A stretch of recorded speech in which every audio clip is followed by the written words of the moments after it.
ඒක පිළිගන්නෙත් නෑනේ පිස්සුවක් කියලානේ. එහෙමයි ස්වාමීන් වහන්සේ. දැන් මේ මෙතන අපි දකින්න පුළුවන් මොන ආකාරයේ උමතු ස්වභාවයද ස්වාමීන් වහන්සේ? ලෝකයේ තියෙන සැපවත්ම දේ මේ නිර්වතයත් එක්ක ගනුදෙනු කිරීම වගේ දෙයක් වෙලා තියෙනවා මේ කාම ලෝකේ. අඹසමි සම්බන්ධතාවලදී සිදුවෙන්නේ නිර්වතයෙන් සතුටු වීම. නේද? හැබැයි ඒක සදාචාරාත්මකයි. ඒක සාමාන්‍ය මේ කාම ලෝකේ සත්වයන් අනුගමනය කරන ක්‍රමයක් මේ කාම සැපේ ලබන. අපසුතෝ යම් පුරුෂෝ බලිවද්දෝ ජීවිතේ. හරකෙක් වගේ වයසට යනවා කියන්නේ. හරක්වත් කරන්නේ නැති වැඩනේ කරන්නේ නේද?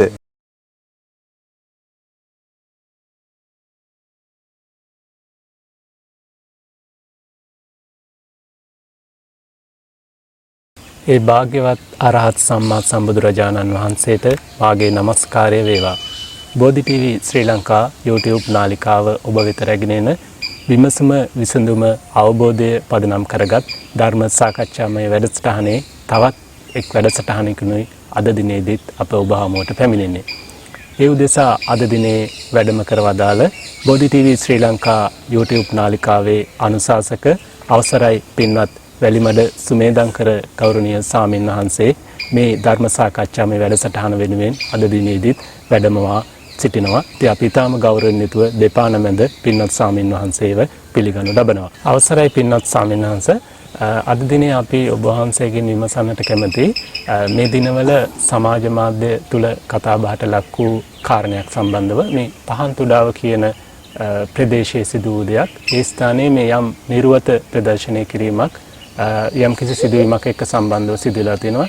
ඇයි මෙහෙම දේවල් සිදුවන්නේ ස්වාමීන් වහන්සේ? මහත්තයා ඍතු කියන එක ලැජ්ජා සහගත දෙයක්.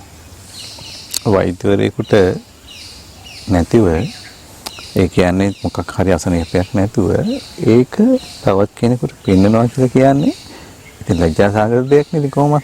ඍතු කියන එක ඒක පෙන්නේ පිස්සුවක්. මොතෝ. එහෙමයි.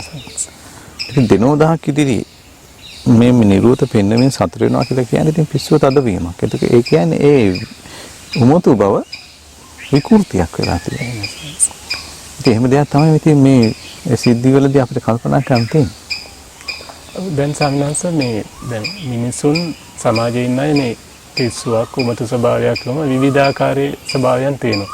ඒක පිළිගන්නෙත් නෑනේ පිස්සුවක් කියලානේ. එහෙමයි සම්මාස. දැන් මේ මෙතන අපි දකින්න පුළුවන් මොන ආකාරයේ උමතු ස්වභාවයද සම්මාස? ඒ කියන්නේ දැන් මෙහෙම දෙයක් තියෙනවා. දැන් කය ගැන සත්වයා දන්නේ නෑ මොන සත්‍යයද පුතඥන කෙනා. බුදුරජාණන් වහන්සේගේ ධර්මයේ සම්බන්ධයෙන් ගැඹුරින් මේ තමන්ගේ කය පිළිබඳ වටා නොගත් අය වටාගත් අයට මේක ප්‍රශ්නයක් නෑ.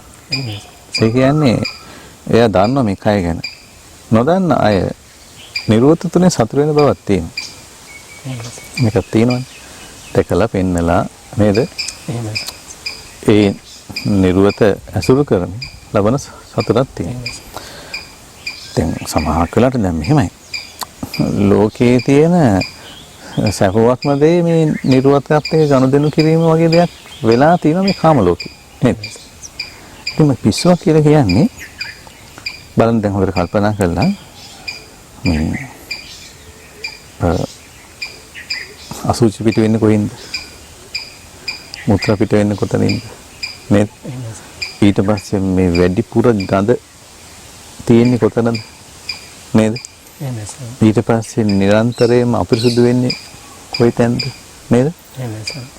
අපි මූණ පෙන්නගෙන ඉන්නේ සමාජයේට මූණේ ඒ එතන ඉච්ච ලොකු ප්‍රශ්නයක් නැති නිසා. නේද? හැබැයි කට ගඳ ගන්නවා. නේද? කට ගඳ ගන්නවා. හැබැයි නමුත් ලොකු ප්‍රශ්නයක් නැති බව පේනවා. නේද? අසුචි මල මුත්‍ර වැගිරෙන මේ නිර්වතත් එක්ක යම් ගනුදෙනුවක් මොනම ආකාරයෙන් සිදු වෙනවා නම් ඒක උමතුවක්. ඒක පිස්සුවක්. නේද? දැන් සම්මාස දැන් මේක සිදු කරන කෙනා හෝ ඒ පුද්ගලයා උමතු ස්වභාවයකින් හෝ මොන යම් ආකාරයකින් හරි මේක සිදු කරන්න පුළුවන්. හැබැයි සම්මාස මේක දකින්න සමාජයේ එක්කෝ මේක වැරදි පූර්වාදර්ශයක් විදිහට නැත්නම් ඒ පලනායගේ මනස විකෘති වීමක් වගේ හානියක් වෙනව නේද සම්මාස මේ තුලින්? වෙනවා අනිවාර්යයෙන්ම. මොකද ඒකට හේතුව දැන් සාමාන්‍යයෙන් ගත්තට පස්සේ මේ නිරෝධ එහෙම නැත්නම් පුද්ගලික ශරීරයේ දැකීම කියන කාරණයෙන් ඇති වෙනවා පුද්ගලික සිතේ ආසාවක්. ඇලීමක්. අන්න ඕකට තමයි ඔය ප්‍රධාන වශයෙන් බුදුරජාණන් වහන්සේ රාගය කියලා කියන්නේ. භාග්‍යතුන් වහන්සේ දේශනා කරන රාගයේ ගින්නක් කියලා. නැත්te රාග සමෝ අග්ගි. රාගයට වඩා ගින්නක් තව නැහැ කියලා දේශනා කරනවා. එතකොට රාගය කියලා කියන්නේ අකුසල් මූලයක්. රාගය කිව්වට පස්සේ භාග්‍යතුන් වහන්සේ පෙන්ලා දෙනවා රූප රාග, කාම රාග, රූප රාග, අරූප රාග ඔය විදිහට පෙන්ලා දෙනවා. නිරෝධත් සමගම සිදුවෙන දේ තමයි කාම රාගය. හැබැයි කාම රාගය තුල ඇති වෙනවා දැන් කායික වශයෙන් ඇති වෙන ඒ ස්වභාවය තුල කායික වශයෙන් ඇති වෙන ආසාවක් ඒක බලවත්. තවත් පුද්ගලෙක් තුළ සත්වයා තුළ. ඉතින් ඒකට ඒ කාරණෙන් ඒ රාගය හේතු කරගෙන බොහෝ අකුසල් වලට මුලින්ම හිත යොමු වෙනවා. අර දැකපු නැති කෙනෙක් දැක්කට පස්සේ ඊට පස්සේ ඒත් එක්ක විතර්ක ඇති වෙනවා. කල්පනාවන් ඇති වෙනවා. ඊට පස්සේ කල්පනා කරලා ඊට පස්සේ ගෙන කතා කරනවා. කොහොිට. ඊට පස්සේ ක්‍රියාවටත් යොමු වෙන්නේ මේ ප්‍රශ්නේ බලපානවා. ස්වාමීන් වහන්සේ මේ රාගය මේ අකුසල මූලයක් ගින්නක් විදියට ස්වාමීන් වහන්සේ සඳහන් කරා. එතකොට ස්වාමීන් වහන්සේ දැන් මේවා මේ අපි ගොඩක් වෙලාවට දකිනවා මේ වර්තමාන සමාජයේ සමාජ මාධ්‍ය දාලා දුරකථන ඔය වගේ භාවිතාව මේවයි මේ නිර්වත පෙන්වීම හෝ මේ වගේ ආශ්‍රිත දේවල් වල සුලභ භාවිතය. ඒකට ස්වාමීන් වහන්සේ ටිකක් මිනිස්සු වැඩිපුර මේ අකුසල වලට යොමු වෙන්නේ මේක හේතු වෙලා තියෙනව නේ ස්වාමීන් වහන්සේ. සමාජ මාධ්‍ය භාවිතයේ ඉතින් මේ අකුසලයට වැඩිපුරම යෙදෙන්න හේතු වෙලා තියෙන වර්තමානයේ නේද? එහෙමයි ස්වාමීන්. ඕනෑම කෙනෙකුට දැන් වෙබ්සයිට් එකකට ගිහිල්ලා තමන් කැමති දේ බලන්න පුළුවන්. එහෙමයි. මේකත් එක්ක සිදු වෙලා තියෙන්නේ කලින් හිටිය සමාජයට වඩා නොවන මන්ද අඩු සමාජයක් බවට මේ සමාජය පරිවර්තනය වෙනවා. ඉතින් ඒකෙන් සමාජය පිරිහිලා යනවා කියන්නේ පුද්ගලයා පිරිහිලා යනවා. එතකොට ඒ කාරණයෙන් රාගය කියන එක මේ බලවත් වුණාට පස්සේ කියන අධර්ම රාගයට යොමු වුණාට පස්සේ විශේෂයෙන්ම මේ තියුණ සේවනයේ කෙරෙහි බලවත්ව සිත නැඹුරුනාට පස්සේ ඒක මේ සාමාන්‍යයෙන් දරුවන්ගේ පව ඇති වෙන දෙයක්. වැඩි විටපත් වුණාට පස්සේ ඒව ගැන කල්පනා කරනකොට ඇති වෙනවා ඒවා. එතකොට මොකද වෙන්නේ මේ තමන්ගේ ළඟ ඉන්න මිතුරා හෝ මිතුරිය පිළිබඳ එයාට ඇති වෙන්නේ වෙනස් විකෘති සංකල්පනා. සමහරක් වෙලාවට තමන්ගේ සහෝදර සහෝදරයන් ගැන පවා විකෘති සංකල්පන ඇති වෙනවා. අම්මා තාත්තා කෙරෙහි පවා ඇති වෙන විකෘති සංකල්පන. ඉතින් අර මේ නිරෝධ දැකීමත් සමග ඒක වැරදි විදිහට කල්පනා කිරීම ඇති වෙන විශාල සමාජ පරිහරණයක් තියෙනවා. ඒකට අනුබල දෙනවා නම් යම් කිසි කෙනෙක් මොන යම් ක්‍රමයකින් හෝ එයා මහා පව් ගොඩක් රැස් කරගන්නවා. අවසරයි ස්වාමීන් වහන්සේ මේ අපි දැන් අර පෙර සමාජය ගත්තට පස්සේ ලාංකික සමාජයේ මේ සංස්කෘතියකින් සදාචාරයකින් ආරක්ෂා වුණ සමාජයක්. ඒක ස්වාමීන් වහන්සේ මේ දැන් සම්නසේ සඳහන් කරා මේ අධර්ම රාගයේ බලවත් වීම තුළ දැන් පෙර සමාජයට වඩා මේ නූතන සමාජයේ මේ තාක්ෂණික උපකරණ සමාජ මාධ්‍ය ජාලා ඔය ඕනෑම දෙයක් එක්ක පරිහානියට යාමේ වේගය වැඩි වීමක් අපි දකින්නේ ස්වාමීන් වහන්සේ. ඔව්. අපි ඇත්තටම මේ නිර්වත පෙන්වීම කියන කාරණේදී අපි ඒක ක්‍රම දෙකකට ගැන හිතන්න ඕනේ. මොකද ඒකට හේතුව මේ පරම්පරාව පවත්වාගෙන යාමේදී නිරෝධ පෙන්වන්න නැතුව මේ වැඩේ කරන්නත් බෑනේ. ඒ කියන්නේ මේ තුන සේවනයේදීම කියන කාරණේ නේද? හැබැයි මෙහෙම එකක් තියෙනවා. කසාද බැන්දට පස්සේ Tamanට අයිති වෙනවා කෙනෙක්. එහෙමයි. නේද? විවාහ වුණාට පස්සේ අයිති වෙනවා. එතකොට ඒ ස්වාමියාගේ හෝ ස්වාමි දිනේගේ හරි ඒ අබුසමි සම්බන්ධතාවවලදී ඒ නිරෝධ දැකීම කියන කාරණය අනාචාරාත්මක නෑ. ඒක සදාචාරාත්මකයි, සංස්කෘතියටත් අදාළයි, ධර්මයටත් එකඟයි. ඒ භාග්‍යතුන් වහන්සේ සිල්පද විදියට පනවන්නේ අපි තුන් ගිහි ගෙදර වාසය කරන අයට. නිත්‍ය සීලේ පංච සීලේ විදියටනේ. එතන කියන්නේ අබ්‍රහ්මචාරී ජීවිතය වැළකෙනවා කියන එක නෙමෙයිනේ. අනාචාර කාමසේවනේ වැළකෙනවා කියන්නේ. නේ. ඒ තමන්ට අයිති කෙනත් එක්ක මොනම ආකාරයේ දැකීමක් හෝ ඒ තුළ යෙදීමක් හෝ පිළිබඳ ප්‍රශ්නයක් නැහැ. හැබැයි එහෙම නැතිව එයින් පිට ගිහින් මේවා දැකීම හෝ බැලීම එහෙම නැත්තම් ඒ තුළ යෙදීම කියන එක ප්‍රශ්නයක්. ඒක සදාචාරාත්මක නෑ, මහා සමාජ පරිහානියක සිදුවන දෙයක්. දැන් ඒ වගේම තමයි අපි තුන් දැන් පොඩි ළමයිගේ නිර්වත කොහොමත්ම දකින්නවනේ. ළමයිනේ නේද? ඒ විදිහට නිරෝධ දැකලා පවා සමහරක් අය විකෘති ආසාවන් උපදව ගන්න බවක් තියෙනවා. අපිට පෞද්ගලික කාලේ වන්තර මේව දැකලා තියෙනවා නේ. අහලා තියෙනවා. එතකොට මේ ද වෛද්‍යවරයෙක් ඉදිරියේ නිරෝධ පෙන්වනවා කියන කාරණේ කරන්න ඕන දෙයක්. ඒයි අසනීපයක් නිසා. මොකද මේ තැන්වල ශරීරයේ ඕනෑම තැනක ලෙඩක් හැදෙන්න පුළුවන්. ලෙඩේ හැදිලා තියෙන්නේ අදුන් වලින් වහගෙන ඉන්න තැන්වල නම් අනිවාර්යයෙන් මේක පෙන්වන්න ඕන. ඒකත් සදාචාරාත්මකයි. නේද? ඒක පෙන්විය යුතුයි. හැබැයි ඒ සතුටු වීමක් පිණිස නෙමෙයි. ඒක කරන්නේ අසනීපය සුව කර ගැනීම පිණිස. අඹුසමි සම්බන්ධතාවවලදී සිදුවෙන්නේ නිරෝධයෙන් සතුටු වීම. නේද? හැබැයි ඒක සදාචාරාත්මකයි. ඒක සාමාන්‍ය මේ කාම ලෝකේ සත්වයන් අනුගමනය කරන ක්‍රමයක්. මේ කාම සැපේ ලබන. ඉතින් මිනිස්යන්ට ඒක සදාචාරාත්මක ස්වභාවයක් තියෙනවා. මෙන්න මේ පිට ගියාට පස්සේ තමයි මේක අනාචාරාත්මක වෙන්නේ, විශාල සමාජ පරිහානියකට පත් වෙන්නේ. ඒක තමා පිරිහෙන දෙයක් බවට පත් වෙනවා. වගේම තමයි තමන්ගේ දරුවෝත් පිරිහෙන දෙයක් බවට පත් වෙනවා. ඒ වගේම තමයි මුළු සමාජයක්ම කුසලයට යොමු වෙන බවක් තමයි මේ තුලින් සිදුවෙන්නේ. ඉතින් මේවා වළක්වා ගැනීම කියන කාරණේ, මේවෙන් අපි තමන් වැළකීම කියන කාරණය වැදගත් සමාජයට යහපතක් කරනකොට. ඒ වගේම තමයි අනිත් අය මේන් වළක්වා ගන්න මහන්සි ගන්නවා. එතකොට ඒ කාරණේ තමයි ඇත්තටම සමාජයට යහපතක් කරනවා කියලා සිදුවෙන්නේ. ඔව්, අවසරයි ස්වාමීන් වහන්සේ. මේත් එක්ක මට තව මේ සාකච්ඡාවත් එක්ක මතු කරන්න ඕන ප්‍රශ්නයක් තියෙනවා ස්වාමීන් වහන්සේ.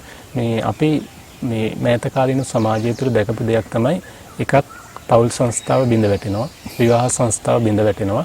මේ කුඩා දරුවන්, පුංචි දරුවන් විවිධ කාම අපරාධයන් වලට ගොදුරු වෙනවා. එතකොට මෙන්න මේ ගැටලු, මේ සමාජ ගැටලු පිටිපස්සේ බොහෝ වෙලාවට අඳුන ගන්න තිබුණේ මේ විකෘති කාම ආශාවන් වල තියෙන අනිටු ඵල විපාක තමයි සම්මන්ස අපි දැක්කේ. එතකොට මෙන්න මේ වගේ සිදුවීම් එක්ක මේවා සම්බන්ධ වෙනව නේද සම්මන්ස? අනිවාර්යයෙන්ම ගත කරන ජීවිතය තුළ මේ උපත සමග ලැබුණු දේවල් තියෙනවනේ. මේවා පිළිබඳ අවබෝධයක් නැත්නම් අර අන්ධෙක් වගේ තමයි. අන්ධෙක් වගේ කටයුතු කරනවා. අපි තුමුකෝ දැන් වෙන සත්තුන්ගේ නම් කිව්වොත් ගුරුවෙක් විදිහට කටයුතු කරන, ගුණෙක් විදිහට කටයුතු කරනවා. ඉතින් ඒ කියන්නේ භාගතුන් වහන්සේ ඒ කියන්නේ ගුණා කියලා කියන්නේ මොලයක් නෑ. නේ? ගුරුවෙක් කියලා කියන්නේ තෙත් මොලයක් නෑනේ. නුවණක් නෑ. නුවණක් නැති අය විදිහට කටයුතු කරන බවක් තියෙනවා. ලැබුණ ජීවිතය තුළ තිබෙන යථාර්ථය තේරුම් ගත්තේ නැති වුණාට පස්සේ. හැබැයි මෙහෙම තේරුම් ගන්න ඕනේ අපි. මෙහෙම දෙයක්. ඒ තමයි දිවේ ලුණු කැටයක් තිබ්බට පස්සේ ලුණු රස දැනෙනවා. ටොපියක් තිබ්බට පස්සේ ඒ රසය දැනෙනවා. නේද? වෑංජනයක් තිබ්බට පස්සේ ඒ රසය දැනෙනවා. එහෙම එකක් තියෙනවද? මනුස්සයා, අපි තුමන්නේ සත්තු ගැන කතා නොකරමුකෝ මේ වෙලාවේ. මනුස්සයා මේ රසයට කැමති. නේද? මේ රසයෙන් ආස්වාදයක් ලබනවා. එහෙමනේ? සාමාන්‍ය එහෙම දෙයක් තියෙනවා. නේද? ඉතින් හම්බු කරමින් ඒ ආස්වාදයේ රසය ලැබුවට ප්‍රශ්නයක් නෑ. පවක් නෙමෙයි. අකුසලයක් තමයි. නේද?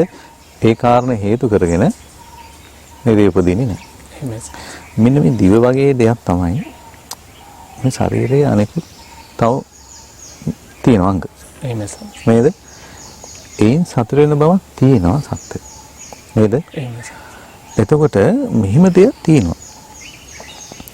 මේ මම අර කලින් කිව්වේ අනාචාරය නැතුව සදාචාරාත්මක මෙබඳු දෙයක තුල යෙදීම ප්‍රශ්නයක් නෑ. සමාජයේ බරපතල ප්‍රශ්නයක් නෙමෙයි. එහෙමයි සර්.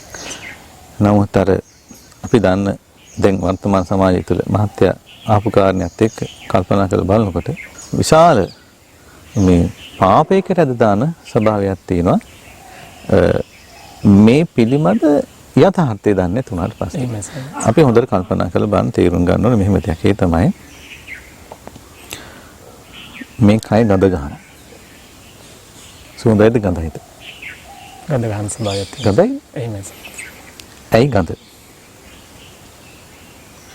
හැම වෙලෙම මේ ශරීරයෙන් වැగిරෙන්නේ මොනවද? අසුචි, එහෙමයි සර්. මූත්‍ර, දාඩිය. නේද? එහෙමයි සර්. ඊට පස්සේ කෙල, හොටු, සෙම. නේද? එහෙමයි සර්. හැම වෙලෙම දාඩියෙන් තෙත් විවි තියෙන්නේ. නේද? එහෙමයි සර්. ඉතින් එතකොට සාමාන්‍යයෙන් කල්පනා කරලා බලන්න. අපි පිටින් කොහේ හරි යනකොට හරි අසෝචි කරලා තිබ්බට පස්සේ පාගනවද? නෑ සර්. මගහරිනවද නැද්ද? මගහරිනවා. ඈ? මගහැරලා යන්න. ඇයි අපිට මේ කයේ තියෙන දේ කියලා සිහියක් නැත්තේ? ඇයි අපිට මගහරින්න උවමනාවක් නැත්තේ? එතන සාමාන්‍යයෙන් නිකන් අර මේ අනවබෝධයෙන් කටයුතු කිරීමක් නේද? අනවබෝධය. මේ කය තුලින් ආස්වාදයක් ලැබෙනවා. ඒක වෙනම කාරණයක්. වෙනම කාරණයක්. ඒ ආස්වාදයේ තියෙන නිසා තමයි ධාර්මිකව හෝ අධාර්මිකව හෝ මේ තුන සේවනයේ යෙදෙන්නේ. ස්පර්ශ කරන්න ඊට පස්සේ දකින්න බලන්න එහෙම තියෙන්නේ. එහෙමයි සර්. අර කැමැත්ත උපදින්නේ. ඉතින් මෙහෙම කතේ මේ කය පිළිමද මේ ජීවිතය පිළිමද යථාර්ථය දැක්කොත් අපි අර පිට තියෙන අසෝචි ගොඩක් පාගන්න නැතුව යනවා වගේ ඒක මඟහැරලා යනවා වගේ මානසිකව මේ කයත් මඟහරන පැත්තකට එනවා. එහෙමයි සර්. මෙහෙම දෙයක් තියෙනවා. ඒ කියන්නේ අධර්ම රාගයට යොමු වෙන්නේ නැහැ. එහෙම සිතුවිල්ලක් ආවත් ඒක මඟ හරිනවා. එහෙමයි සර්. පැත්තට යන්නේ නැහැ. එතකොට ඒ ක්‍රියාව ගැන දන්නවා. ඒක මොනතරම් හීන, ඒක මොනතරම් ඒක මේ ලාමක, ඒක මොනතරම් බාල ක්‍රියාවක්ද කියලා දන්නවා. නමුත් අර පොදින මානසික ස්වභාවය තියෙනවනේ දැන් සසරේ මේ සත්‍යය උගුල කියලා කියන්නේ ඕක තමයි. ස්ත්‍රී පුරුෂ කියලා ભેදයක් නැහැ. කාමරාගේ මේ කාමරාගේ තුලත් අපි මේ කතා කරන නිරෝධ දකිමින් ඒ නිරෝධවත් කරන ගනුදෙනු. ඉතින් එතකොට මෙන්න මේ පැත්තට යොමු වෙන මේ සසරේ ස්වභාවය තුල හැබැයි මේ යථාර්ථය මනාකොට දැනගත්තට පස්සේ අධර්ම රාගයට යොමු වෙන්නේ නැහැ වගේම තමයි. ඒ වගේම තමයි මේ වෙලාවේ කායික වශයෙන් ඇතිවෙනා විවිධාකාර අකුසල් හැඟීම් තියෙනවානේ. ඒ කෙරෙහි පවා ලැජ්ජාවක් ඇති කරගන්න. සදාචාරාත්මකවත් යම් කෙනෙකුට මේ නිරෝධ පෙන්වීම හෝ මේකත් එක්ක ගනුදෙනු කිරීම පිස්සුවක්. ඒකෙන් වළකින්න බෑ පරිපූර්ණ අවබෝධයකට පැමිණෙනකන්. ඉන්න පුළුවන් බලෙන්. ඒකත් කියන සිල්පදවල හික්මීම හොඳයි ඇත්තටම. නමුත් භාග්‍යතුන් වහන්සේ පනවලා තියෙන්නේ අනාචාර කාම සේවනයේ වළකින්න කියලානේ. නේද? අනාචාර කාම සේවනයේ වළකින්න කියලා දෙන්නේ. ඉතින් ඒ නිසා මෙතන තියෙනවා. ඉතින් භාග්‍යතුන් වහන්සේ දේශනා කරන්නේ ධර්මය. ඒ ධර්මයේ තමයි ස්වභාවය. ඒ ස්වභාවය පිළිබඳ නියමාකාර අවබෝධයක් ඇති කරගත්තට පස්සේ මේ කිසි ප්‍රශ්නයක් ඇති වෙන්නේ නැහැ. හැබැයි සමාජයේදී හැබැලුවට පස්සේ ප්‍රශ්න ගොඩයි නේද? හැබැයි ආර්ය ශ්‍රාවකයෙක් තුල මේ ප්‍රශ්නේ නැහැ. අවසරයි දෙන්නත් සම්මාස මේ මට මේ සාකච්ඡාවත් එක්ක තවත් ඇතිවෙච්ච ප්‍රශ්නයක් තමයි ඔබ වහන්සේ සඳහන් කරන්නට යෙදුන මේ අපිට මේ කයේ තියෙන අසුබය. ඒ කියන්නේ මේ කයේ තියෙන මේ වැగిරෙන කයෙන් අර යම් යම් තියෙන දුගන හමන දේවල් වැగిරෙනවා. මේක මේ සාරවත් දෙයක් නෙමෙයි අසාරවත් දෙයක් කියන කාරණේ. ඒ වුණාට ස්වාමීන් වහන්සේ දැන් මේ අපි දකින දෙයක් තමයි මේ වර්තමාන සමාජයේ පෙර සමාජයටත් වඩා මේ කය කියන්නේ මනුෂ්‍ය ශරීරය කියන්නේ බොහෝම ආශ්චර්යමත් දෙයක්. මේක මේ රූපලාවන්‍ය තුලින් හෝ විලාසිතා තුලින් හරි ජනමාධ්‍ය තුලින් හරි නිතර මතු කරන ස්වභාවයක් අපි දකින සම්මත. ඒත් එක්ක මේ අපේ සාමාන්‍ය සමාජයේ ඉන්න මිනිස්සුන්ට මේ කය කියන්නේ මේ වැහැරිලා යන දුර්වල වෙලා යන දෙයක් අසුබ දෙයක් කියන එක දකින්න මේ තියෙන අර සම්මාංශික අර යථාර්ථය තේරුම් ගන්න බැරි ස්වභාවයක් තියෙනවා. ඒකට හේතුව තමයි වැඩිපුර අහන්න ලැබෙන්නේ දකින්න ලැබෙන්නේ ධර්මය නෙමෙයි අධර්මය. එහෙමයි සමහරවිට. වැඩිපුර දැන් අපි සමාහයෙන් කල්පනා කරලා බලුවට පස්සේ ධර්ම දේශනාවලදී පවා ජීවිතය ගැන ගැඹුරින් හිතන්න අපි තවත් කෙනෙකුට අදහසක් දෙන්න පුළුවන් නම් එයා හැබැයි නුවණැති නම් නුවණැතිනත් ඕනේ. නොනැති නම් එයාට ඒ කියන්නේ ඒ අවස්ථාව එයාට ලැබෙනවා. ඒ කියන්නේ ගැඹුරින් කල්පනා කරලා මේ බැහැරවීමේ අවස්ථාව ලැබෙනවා. ඒ වර්තමාන සමාජයේ දැන් මහත්ය අහපු කාරණයක් එක්ක දැන් තියෙන පත්තරේ බැලුවත් ටීවී රූපහානි බැලුවත් ඊට පස්සේ රේඩියෝ එක ඇහුවත් වෙන මොන ආකාරයේ සෞඛ්‍ය දෘශ්‍ය මාධ්‍යයක් තුල වුණා නේද? අපිට මේ ලෝකේ සත්‍ය මේ ලෝකේ ඇත්ත යථාර්ථය අහන්න දකින්න ලැබෙන අවස්ථා ඉතාමත් අල්ප ප්‍රමාණයක් තියෙනවා. ඒ නිසායි දැන් බුදුරජාණන් වහන්සේ වැඩ සිටි කාලේ ඒ සමාජය තුල භාග්‍යතුන් වහන්සේ වැඩ සිටි සමාජය තුල මේව නිතරම අහනවා කතා කරනවා. ලංකාවට ධර්මය ආවට පස්සේ මිහිඳු මහ රහතන් වහන්සේ ධර්මය ගෙනාවට පස්සේ මුළු ලංකාව මේ ගැන කතා කරන්න පටන් ගන්න තියෙනවා හිතන්න පටන් ගන්නවා. එනිසා ආර්ය ශ්‍රාවක විදිහට බිහි වෙලා ආර්ය ශ්‍රාවක විදිහට බොහෝ අපේ මුතු මිත්තු කටයුතු කරලා තියෙනවා. ඊට පස්සේ කාලයක් ධර්මයේ තිබුණා. ධර්මයේ කතා කරා නේද? දැන් ළමයිට පවා කියලා දුන්නේ බෝසත් චරිත. බෝසත් කතා නේද? අපිට මේ දැන් මීට අවුරුදු 20කට 30කට කලින් පවා අපිට කතා ඇහිලා තියෙනවා. ලස්සන කතා. නේද? අද දෙමව්පියන්ට දරුවන්ට කියලා දෙන්න තියෙන්නේ මොනවද? විභාග වලට ගොඩාක් මහන්සි ගන්නවා විභාග පාස් කරවන්න. නේද? ඊට පස්සේ මේ ගොඩක් මහන්සි ගන්නවා මේ දෙමව්පියන්ගේ එදිනෙදා ජීවිතය ගැන ගන්න. අවසරයි ස්වාමීන් වහන්සේ. සරල නෑ ජීවිතේ.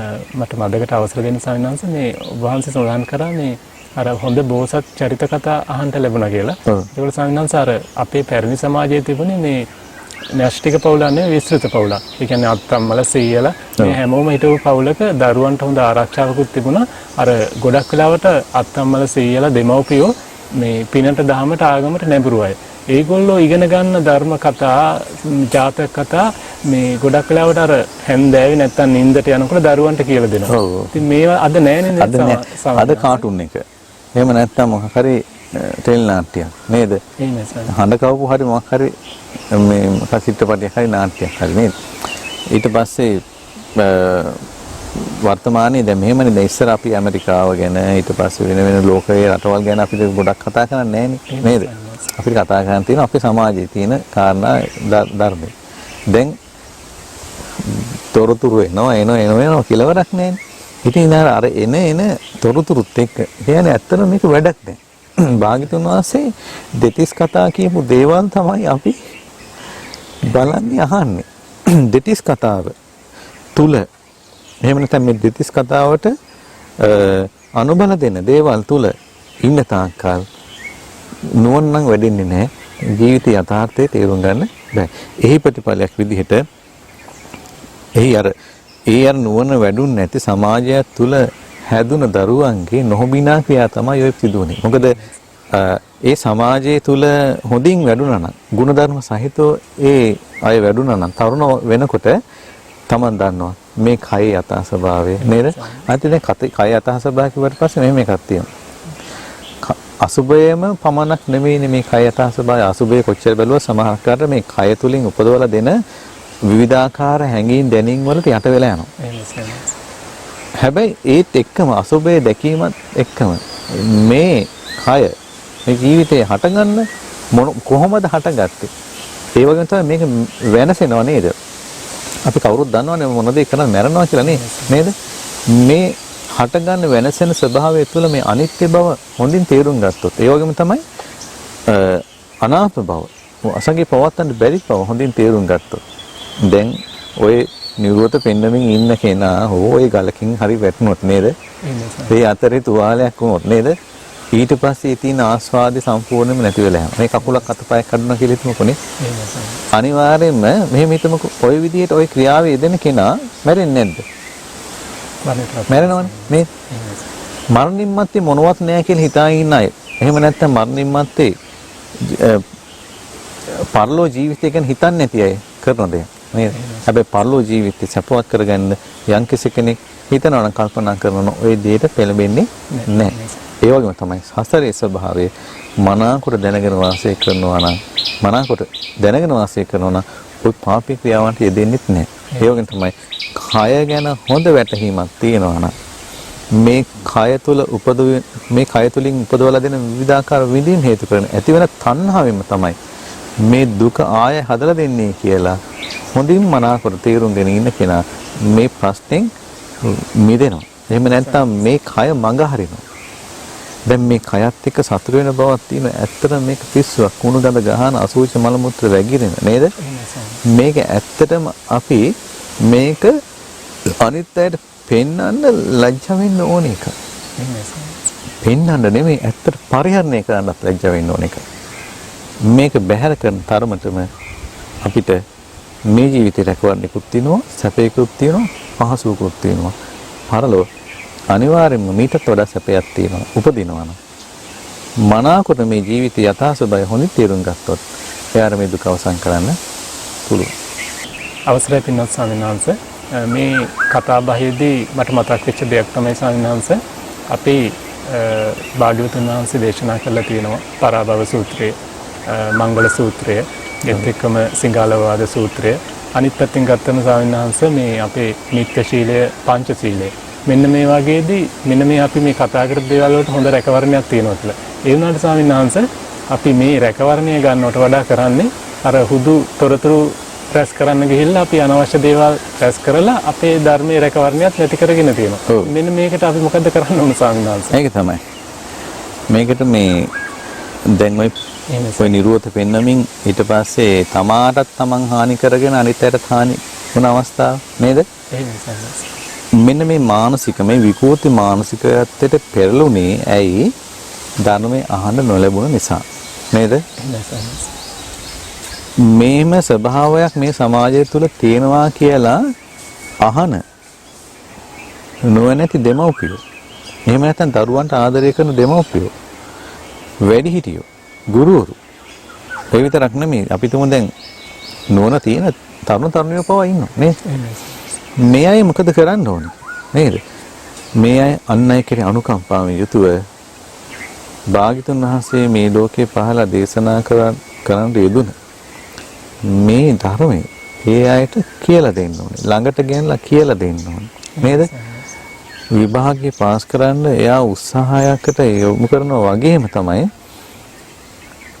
ජීවිතේ හානි කරන පැත්තට, එහෙම නැත්නම් මේ පිස්සු මං කිව්වේ තද වෙන පැත්තට නේද? එහෙම නැත්නම් මේ කූටි කාමාසාවන්ට යොමු වෙන මේ අර දුර්වල මානසික ස්වභාවය නැති කරලා දාන්න මහසි ගන්නවා. මොකද කොච්චර ඉගෙන ගත්තත් දුර්වල මානසිකත්වයට යනවා. ජීවිතයේ ඇත්ත ඇහුවේ නැතිනම් ඒක විශ්වාස කරේ නැත්නම් ඒ පිළිබඳ වැටහීමක් නැතිනම්. ඉතින් සමාජයේ තියෙන දෙමව්පියන්ටත් වැඩිහිටියන්ටත් ගුරුවරුන්ටත් නේද? තියෙන සමාජ වගකීමක් විදිහට තීරුම් අරගෙන ලෝකේ සත්‍ය ඒ විදිහටම ප්‍රකාශ කරපො මේක විවාදාත්මක නැහැ. මේ ලෝකේ සත්‍ය මනාවකට ප්‍රකාශ කරා නම් ඒ ප්‍රකාශ කරපු එකම උත්තමයන් වහන්සේ භාග්‍යවතුන් වහන්සේ බුදුරජාණන් වහන්සේ. එතකොට ඕනෑම ආගම කෙනෙකුට මේක හදාරන්න පුළුවන්. ඒ කියන්නේ ආගම කියන නාමයේ පැත්තකින් තියලා මෙහි තිබෙන විද්‍යාත්මක බව. විද්‍යාත්මක බවක් තියෙනවනේ. මේ සාමාන්‍ය දැන් කියන්නේ ශරීරයක් කැපුවට පස්සේ තියෙන ඒ විදිහට තියෙන අංග බලනවා පරීක්ෂා කරනවා වගේ ධර්මයේ තුලින් පරීක්ෂා කරන්න පුළුවන්. ඒ විද්‍යාත්මක ස්වභාවය ඕනෑම කෙනෙකුට විමසන්න පුළුවන්.